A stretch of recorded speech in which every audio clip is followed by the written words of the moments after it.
Iran has just joined 34 other countries to become the newest member of the Asian Infrastructure Investment Bank or AIIB. The new development bank, launched late last year by the People's Republic of China, aims to provide multilateral financing for infrastructure projects in Asia. With its membership growing, the bank is seen by some as a rival to the Western-led World Bank and a means for Beijing to flex its economic muscle. But, Washington may be partly to blame for that. Major infrastructure projects require money. A lot of it. But neither the World Bank, nor the Asian Development Bank can fund all the projects currently on the drawing board. That's where the Asian Infrastructure and Investment Bank comes in, says Amy Studdart at the Center for Strategic and International Studies. There's a huge infrastructure gap in Asia. The World Bank itself estimates that $2.5 trillion worth of investment needs to happen in South Asia and Southeast Asia alone, she said.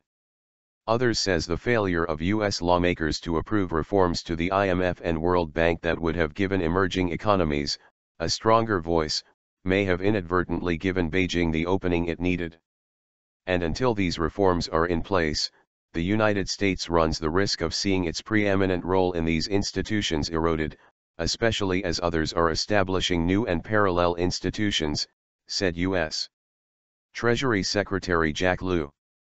Officially, the U.S. recognizes the need for institutions like AIIB, but, behind closed doors, it's accused of pressuring allies to steer clear a tactic which may have backfired.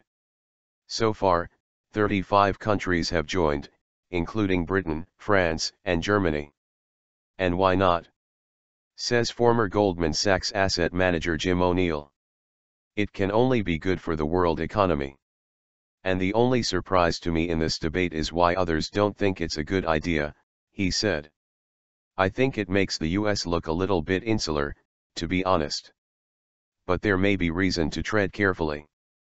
Far from being transparent, Amy Studdart says governance of the Beijing-led institution could be a challenge for member countries. The fear that the development community still has about this is, it's China, she said. The process is very opaque. It's not clear that any governance initiative or any attempt to shape governance standards in this way that allows for checks and balances will necessarily work over the longer term. The concern is that China might use the bank to serve its own geopolitical interests. That need not be the case, says World Bank President Jim Yong Kim, who plans to work closely with both AIIB and the new development bank founded by the BRICS countries, Brazil, Russia, India, China, and South Africa. The World Bank Group sees these development banks as potentially very strong allies in tackling the enormous challenge of bringing much-needed infrastructure to the developing world, he said. Experts say non-member countries like the US are missing an opportunity to help shape policy at the new investment bank, which officially launches April 15.